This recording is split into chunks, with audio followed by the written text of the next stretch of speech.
Ya, Bung Andi sudah konvers juga kayaknya jadi Jakarta 2 putaran. Apa indikatornya, Bung Andi? Istilahnya too close to call.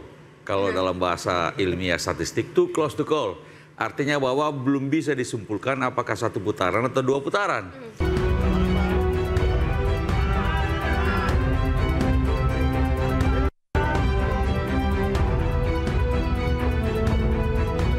Belum ada yang harus 1 putaran atau 50% ya.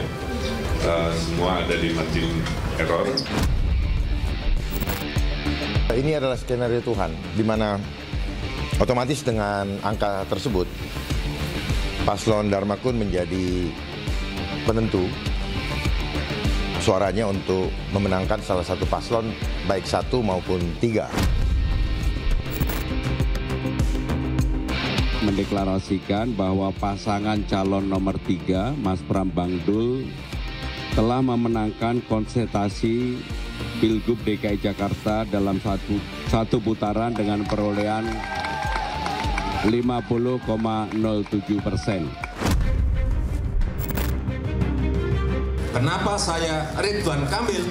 Karena juga rekam jejak. Izinkan saya menyampaikan bahwa dalam Pilkada 2024 ini saya memilih pasangan Mas Pram dan Bang Dul. Yang menang harus menjadi pemimpin untuk semua, yang kalah harus bekerja sama.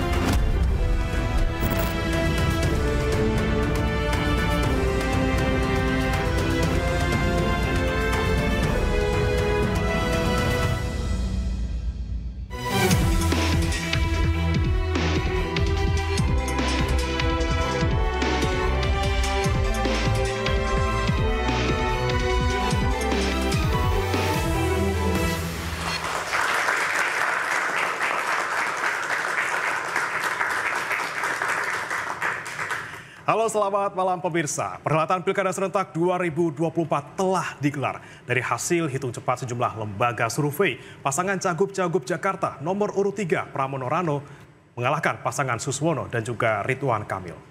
Ya, meski demikian publik baru akan mengetahui pada 15 Desember 2024 nanti, apakah Pilkada Jakarta akan berlangsung 1 putaran ataukah akan ada putaran kedua. Bersama saya Nadia Valeri. Dan saya Brea Baratenaya. Inilah interupsi gantung nasib Jakarta 1 atau 2 putaran. Ya, kita sudah kedatangan sejumlah narasumber untuk membahas topik kali ini, Nadia ya. Ya, di sebelah kanan saya ada Bung Andi Malarangeng, politisi Partai Demokrat. Bung Andi, selamat malam, apa kabar?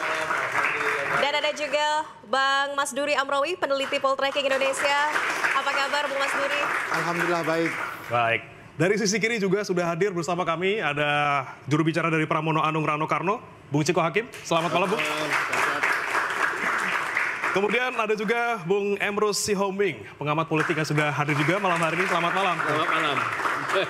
Ini senyumnya agak beda nih, Bung Ciko. Ini ada Valeri mungkin agak terdistract gitu ya. Nggak mungkin lagi ada berbunga-bunga karena sesuatu ya. Nah, berbunga karena sesuatu nih yang mau kayaknya. kita bahas ini. Betul, tapi tahan dulu karena kita juga kedatangan teman-teman mahasiswa dari Unikat Majaya. Selamat malam teman-teman. Selamat datang adik-adik.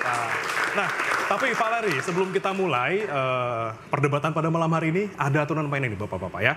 Jadi boleh semuanya di sini saling interupsi, saling bantah. Adu gagasan. Ya, adu gagasan tapi jangan baper. Jadi Nggak interupsi boleh baper. silakan. Ya. Kalau dipotong nggak boleh baper. Jangan baper. Oke. Baik.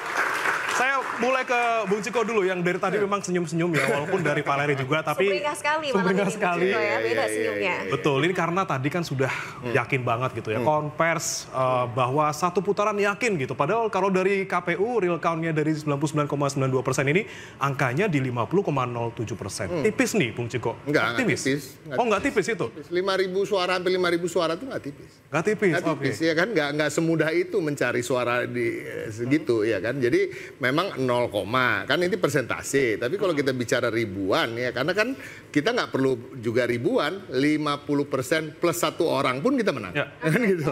Ya itu rumusnya. Jadi bukan 51% dan lain-lain, itu yang harus dipahami. Tapi yang kedua adalah ini kan sumringahnya itu kan sebenarnya lebih karena ini loh. Bukan karena kemenangannya aja, tapi juga karena kami dimulai dari 0,1% loh Mas Pram, pernah disurvei di bulan Juni 0,1%, namanya dilempar ke publik.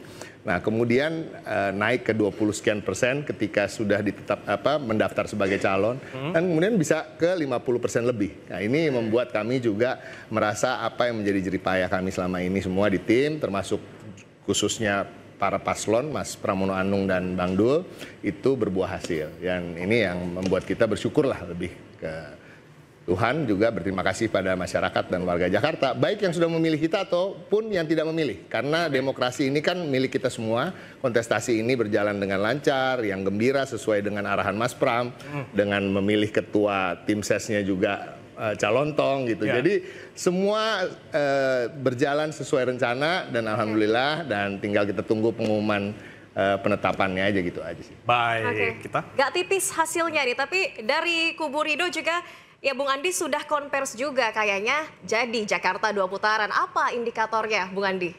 Istilahnya too close to call. Kalau dalam bahasa ilmiah statistik, too close to call.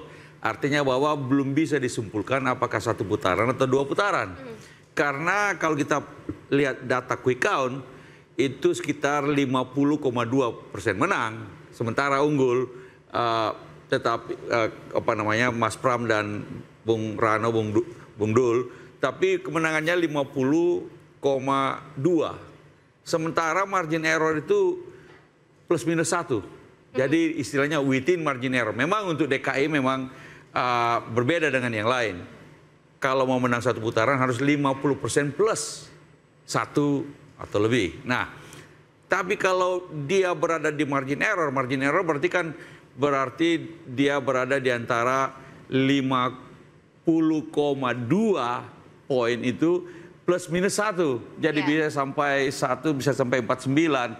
Kalau dia berada di bawah 50, kurang 1 suara pun, makanya 2 putaran. Masih jadi, kemungkinan 49% kayaknya. Misalnya 49,99% pun tetap ada 2 putaran. Nah kalau 2 putaran, cerita bisa lain. Karena turnout, tingkat partisipasi masyarakat dalam Pilkada DKI kemarin ini terlalu rendah, 50-an% aja. Dengan 50-an%, artinya ada 40% lebih tidak pergi memilih. Sehingga ini merupakan satu, tentu saja strategi kampanye harus diperbaiki kalau bisa dapat 2 putaran. Kalau memang cuma 1 putaran ya sudah selesai. Tetapi sekali lagi ini masih too close to call, within margin error, sehingga kita perlu menunggu sampai manual count selesai dilakukan. Baik, ngomongin margin of error ini kita nggak afdol kalau nggak nanya ke... Harus dari lembaga surveinya. Betul, kita ke Bang Mas Duri nih ya, poltreking. Ini kan dari hasil survei, dari hasil quick count. Poltreking ini kan sama, Pram Rano dapatnya 50,08%. Ya. Nah, ini kan berarti masih di margin of error yang mungkin cukup tipis gitu ya, Bang Mas Duri. Nah, kalau Anda melihat bagaimana nih kemungkinan 1-2 putaran atau sudah mengarah ke salah satunya, dan bagaimana soal tingkat partisipasi pemilih di Jakarta yang lagi rendah banget ini tahun ini? Iya, jadi dari data quick count yang dilakukan oleh Poltreking Indonesia dengan 500 TPS sampel, angka kita di pasangan RK Suswono 39,55%, kemudian Dharma Kun di 10,37, kemudian pasangan Pram Rano di angka 50,08%. Lebih rendah lagi dari tadi itu 50,2 kan, ini 50,08. Tapi tadi kata Bung Ciko udah lumayan banyak itu 0,08. Mirip dengan angka yang tadi KPU sempat dideklar oleh pasangan calon nomor urut 3. Nah, tapi yang ingin saya sampaikan bahwa kalau dari kami, dari lembaga survei, tentu tidak bisa secara konklusif memberikan kesimpulan apakah Pilkada Jakarta akan berlangsung 1 atau 2 putaran. Karena tadi MOE kita ya kurang lebih 1%. Nah, tapi yang saya kira menarik untuk kita perhatikan dalam konteks Pilkada Jakarta, kalau secara historis misalnya kita merujuk pada beberapa pelaksanaan Pilkada Jakarta secara langsung, misalnya di Pilkada 2012 dengan 6 pasangan calon ya waktu itu.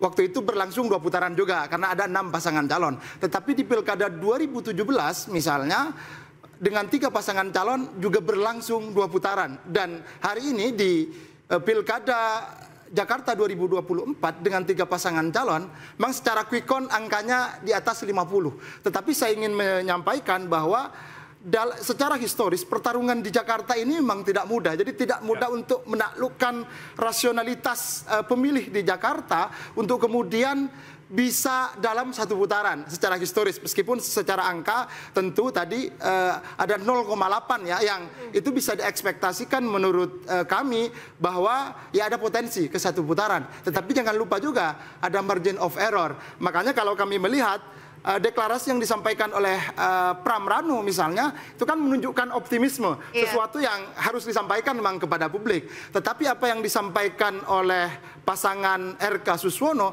itu juga bentuk optimisme dirinya, bahwa pilkada di Jakarta ini versi mereka kan harus berlangsung 2 putaran, supaya ada kesempatan lagi untuk berlaga di putaran selanjutnya. Karena seakan-akan ini hasil quick count masih ada di persimpangan jalan ya, Mas Duri ya. Baik. Betul. Oke, ya, Bang Mas Duri. Ya. Ini tapi maaf, saya ke Bung Emrus dulu. Boleh ya, aku potong sebentar? Boleh, silakan. Nah, disitulah berbedanya. Kami tidak lagi melihat hasil quick count. Jadi hasil quick count itu kami lihat di hari Rabu pagi sampai Rabu kira-kira sore. Nah, di mana memang hasil quick count-nya kan 50, sekian, ada yang 49, betul. Nah, dari situ kami melihat dan kita juga tadi disampaikan ada margin of error dan lain-lain. Nah, di situ pun kita udah cukup puas. Tapi bukan itu yang membuat Mas Pram kemudian mendeklarasikan kemenangan. Begitu juga tim. Apa yang membuat kami mendeklarasikan kemenangan? Kami menunggu C hasil itu dikumpulkan oleh pihak kami dan C hasil itu diupload oleh KPU yang kemudian kita hitung jumlah suara yang ada di C hasil itu. Nah, jumlah suara itulah yang menjadi dasar.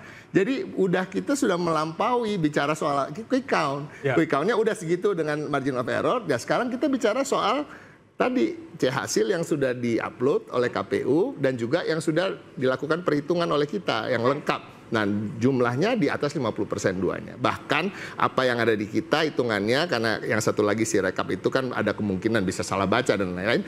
Jumlah yang ada di kita bahkan melebihi dari 50,07 tadi. Itu loh maksudnya. Jadi cara pandang yang sudah berbeda. Itulah yang membuat kami memiliki keyakinan bahwa di situ tidak ada margin of error, dan kalaupun ada margin of error itu ada di mana cara hitung kita yang manual, yang melihat dengan mata telanjang itu lebih tinggi daripada apa yang di-upload oleh KPU yang digunakan aplikasi Sirekap itu. Tapi kalau bicara tentang perhitungan manual, kita harus menunggu sampai perhitungan manual itu resmi dinyatakan oleh KPU. Beda kalau misalnya juga udah hitung internal. Karena kalau tiap kami kan juga punya C hasilnya, dan C hasil itu sekarang ini sedang dihitung karena belum semua barangkali sampai masuk karena kan tidak semua TPS.